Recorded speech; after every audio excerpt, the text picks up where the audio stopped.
Hello साथियों, मैं BL लूणा मेरे यूट्यूब चैनल स्टडी टाइम में आपका हार्दिक स्वागत करता हूं। हम हिंदी साहित्य का इतिहास पढ़ रहे हैं और ये जो फर्स्ट ग्रेड की एक सीरीज चल रही है जिसके अंदर हम संपूर्ण फर्स्ट ग्रेड का कोर्स करने वाले हैं। अगर आप मेरे चैनल पर पहली बार विजिट कर रहे हो तो चैनल को सब्सक्राइब कर ले, बेल आइकन कॉल पे प्रेस कर ले ताकि मेरे आने वाले हर वीडियो का नोटिफिकेशन आपको मिलता रहे। वीडियो पसंद आती है तो इसको लाइक करिए, अपने दोस्तों के साथ में भी शेयर करिए, जो फायदा आपको मिल रहा है अपने दोस्तों को भी मिल सके। मेरे चैनल से नियमित जुड़े रहे, आपको इस पर संपूर्ण फर्स्ट ग्रेड का जो हिंदी साहित्य का इतिहास, हिंदी व्याकरण, काव्य शास्त्र, जो संपूर्ण फर्स्ट ग्रेड का कोर्स है वो करवाया जाएगा। फर्स्ट ग्रेड के अलावा आप किसी भी एग्जाम की तैयारी कर रहे हो जिसके अंदर हिंदी भाषा है तो भी आप मेरे चैनल से नियमित जुड़ सकते हो। किसी भी प्रकार का कंफ्यूजन, डाउट रहता है तो भी कमेंट कर सकते हो, आप मेरे से पूछ सकते हो। बिना समय गंवाए शुरू करते हैं क्लास को। तो देखिए, नाथ साहित्य की प्रमुख विशेषताएं, जो पिछली क्लास थी उसके अंदर हमने नाथों के बारे में देखा था। अब आज इसके अंदर नाथों से संबंधित कुछ विशेषताएं रह गई है। तो देखिए, नाथ साहित्य की जो प्रमुख विशेषताएं, यानी नाथ साहित्य के अंदर कौन कौन से जो गुण थे। नारी निंदा का सर्वाधिक उल्लेख, यानी इन्होंने नारी की निंदा की है, इसका उल्लेख है वो कई जगह नाथ साहित्य में हमारे को देखने को मिलता है। यानी नारी को ये भोग की वस्तु समझते थे, तो जो सिद्ध है वो भोग की वस्तु समझते थे और ये नारी की है इसलिए उसकी निंदा करते थे। यानी नारी को अपने जो एक साधु संत होता है उसके लिए नारी है वो एक गलत चीज थी इनकी नजरों में, इसलिए इन्होंने नारी की सदा से निंदा की है नाथों ने। सिद्धों ने है नारी की निंदा नहीं की है, क्योंकि सिद्ध है वो भोग विलास में लिप्त थे। ज्ञान निष्ठा को पर्याप्त महत्व दिया, यानी ज्ञान को इन्होंने महत्व दिया है। प्रमुख रूप से इन्होंने ज्ञान को माना है कि ज्ञान ही सर्व शक्तिमान है, सब कुछ है। मनोविकारों की निंदा, यानी जैसे सिद्ध थे तो सिद्धों के अंदर जो मछली खाना, मांस है, मदिरा, मैथुन, मुद्रा, ये जो सारे वो अपगुण थे, ये जो मनोविकार थे इनकी इन्होंने निंदा की है। क्योंकि हमने देखा है कि जो सिद्ध थे उन सिद्धों से ही नाथों का विकास हुआ है, यानी सिद्धों से ही नाथ निकले। तो कब निकले? जब एक दूसरे के विचार आपस में नहीं मिलेंगे, एक दूसरे के विचार आपस में नहीं मिलेंगे तभी तो अलग अलग होते। तो इनकी जो सिद्धों में ये गुण थे, तो ये सिद्धों के गुण इनको पसंद नहीं थे, इसीलिए तो नाथ है उनसे अलग हो गए थे। भोग विलास की भर्त्सना, क्योंकि सिद्ध है वो भोग विलास में लिप्त थे और इन्होंने भोग विदा का त्याग किया है। भोग विलास का क्या किया है? त्याग किया। ये भोग विलास में विश्वास नहीं करते थे, इसीलिए इन्होंने नारी की निंदा की है।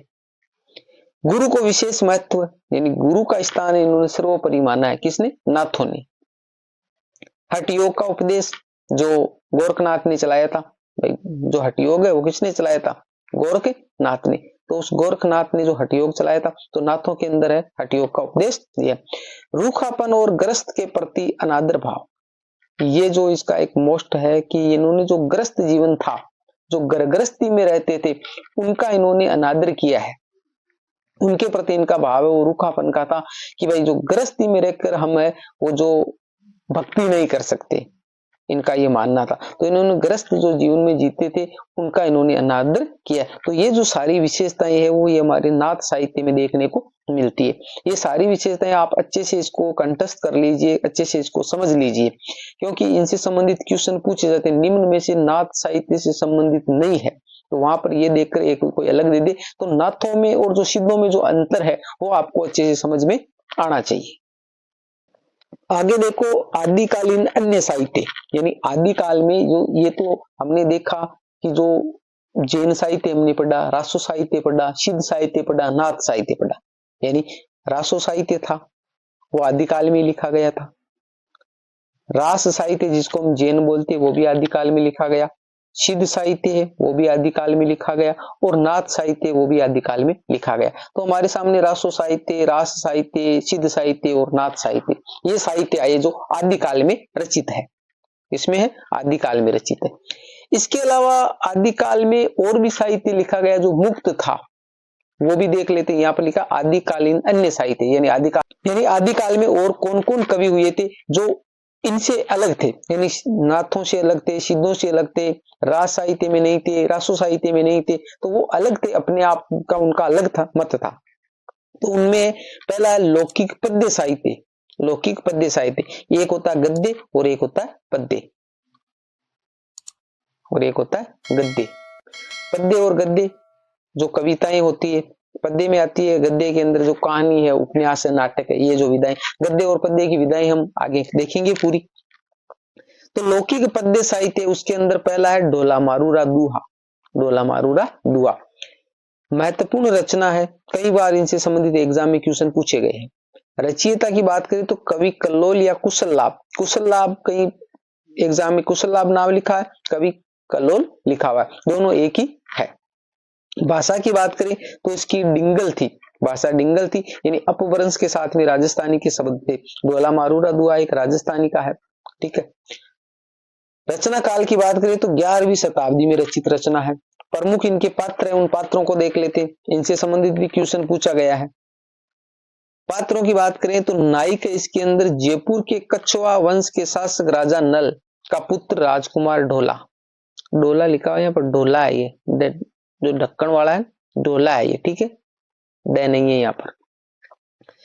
तो जयपुर का कछवा वंश का शासक था राजा नल, उसका पुत्र था राजकुमार ढोला। नायिका कौन थी? पुंगल, जो बीकानेर में है, कि राजा पिंगल की पुत्री राजकुमारी मारवणी, ठीक है, ढोला और मारवणी। स नायिका की बात करें तो मालवा की राजकुमारी मालवणी। अब देखो मारवणी और मालवणी में थोड़ा सा फर्क है, ये तो याद रखना अलग अलग। नायक कौन था? कछवा वंश के शासक नल का पुत्र था ढोला। नायिका थी पुंगल बीकानेर की राजा पिंगल की पुत्री राजकुमारी मारवणी, और स नायिका थी मालवा की राजकुमारी मालवणी, ठीक है।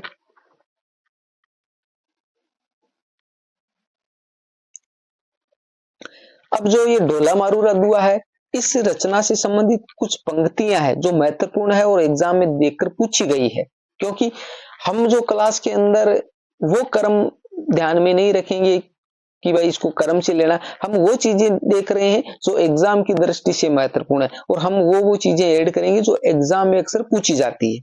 तो इनकी संबंधित जो प्रमुख पंक्तियां वो क्या है? दुहा गणा पुराना अच्छई, यानी दुहा है वो पुराना है, इसकी प्राचीनता को व्यक्त करता है। यानी जो दुहा गणा पुराना अच्छई, इससे पता चलता है कि इसकी प्राचीनता व्यक्त होती है, इससे इसकी बहुत पुरानी है ये। सोरटियो दुओ भलो भली मरणरी बात, जोबन छाई धन भली तारा छाई रात, इसकी लोकप्रियता को व्यक्त करती है। तो ये जो लाइनें देखकर ऐसा भी पूछा है कि लाइनें कहां से ली गई है, तो ये हमारे ढोला मारूरा दोहा वहां से ली गई है। दूसरी बात है, ये लाइन देखकर ये भी पूछा गया कि इससे क्या प्रतीत होता है, तो जो पहली लाइन है दुआ गणा पुराना चाहिए, वो इसकी प्राचीनता को व्यक्त करती है, और जो दूसरी लाइन है वो इसकी लोकप्रियता को व्यक्त करती है।